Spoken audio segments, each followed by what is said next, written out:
Hey, Glasgow Movie Addict here, hope you're all well. In this video review, I'm going to be talking to you about the new movie by director Ari Aster, who is the director of Hereditary and Midsommar, two of the most critically acclaimed horror films of the last decade. This film is called Beau Is Afraid. It stars Joaquin Phoenix as the main protagonist, Beau Wasserman. Before I go on, I want to advise that this review contains spoilers. I will be spoiling this film, so if you don't want to know much about this film, my best advice for going to watch this film is to know as little about it as possible, to go in completely blind. That you'll get the best out of the best experience out of this movie. However, if you've already seen the film, or if you want to be spoiled, continue watching this video. If you've not seen the film, my advice is go away and watch this movie before watching this video. So you have been warned. Now, the first thing to say about this film is that it is completely different from Hereditary and Midsommar.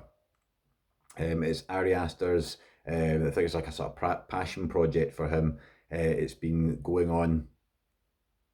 It's a script he had written for many, many years. It's not, strictly speaking, a horror movie. It's not. It doesn't fit into necessarily a specific genre. But it's the way I would describe it is an anxiety comedy. So the film follows Beau as he goes to visit his mother. Now, the film is not necessarily linear. The narrative is not linear.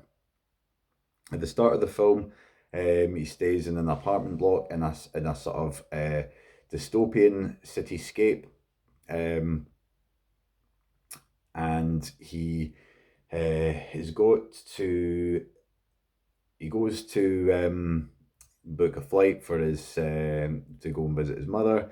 He wakes up late, almost misses his flight, goes to the door, forgets something, and then goes back. His luggage is stolen, his key to the door is stolen, and without doing too much into it, things go from bad to worse. It's very anxiety inducing, but it's also really funny as well. Um, it's one of those tales of anything that can go wrong is going wrong, if that makes sense. And then something happens, events unfold, and he ends up in the care of a strange couple, played by Amy Ryan and Nathan Lane, Grace and Roger. He's staying with them, having been hit by a car. And then the film sort of turns a little bit David Lynchian, if that makes sense. The characters are a bit strange. They act in ways that you wouldn't, normally. They act in ways that are a bit strange that a normal person wouldn't act. It's almost quite sort of surrealist. And then the film goes in another direction, where he goes to this forest, and then there's a sort of movie within a movie. So the film sort of goes off on a tangent, and then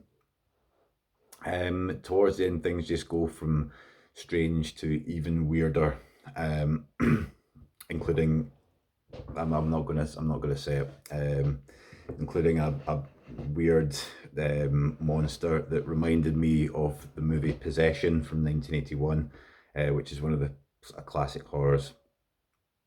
Now, it's difficult to really say whether I liked this film or I didn't like this film. It's not a film I can strictly say, yes, I liked it, or no, I didn't like it. I liked that it was different. I like that its narrative's non-linear. It's really weird. It's not a standard horror film. It's a comedy of sorts.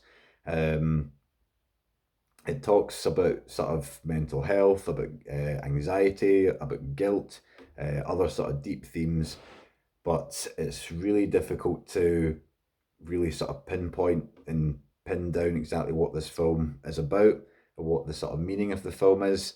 I have watched an interview with director Ari Aster. I've watched a few other reviews of this to sort of try and make sense of it. But for me, this would get my award for the incredibly strange film of the year so far for 2023. Um, Overall, I did like it. I thought Joaquin Phoenix's character in it was quite sort of meek. He was very sort of timid, and it sort of highlights the negatives of doing nothing and being ambivalent, of being too scared to get involved in a situation. The title, Beau Is Afraid, is completely accurate because he's practically afraid the whole film. He's anxiety ridden the whole film. Um, and for me, the film is very long as well. It's 3 hours long, and I think that the way the story went in the last half hour, where it just gets really weird, just really, really weird. I felt it got a little bit weird for weird's sake.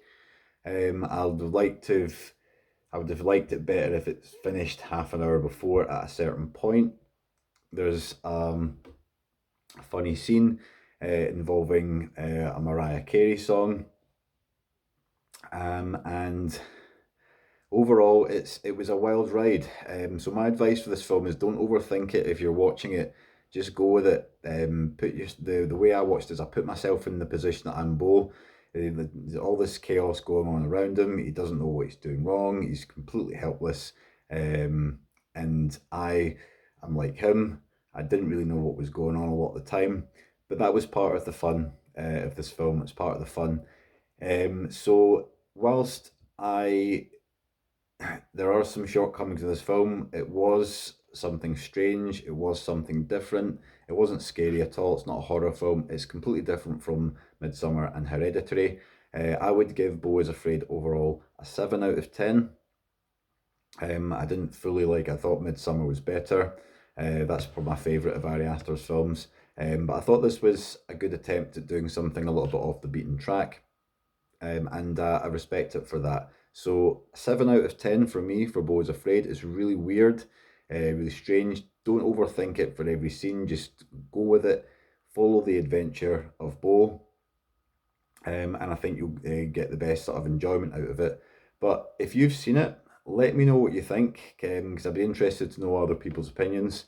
My name is Robert. You've been listening to Glasgow Movie Addict. I'll be back with you on my next review. But for this review, for Beau Is Afraid, it's a 7 out of 10 from me. And I will speak to you on my next review. Speak to you soon. Bye bye.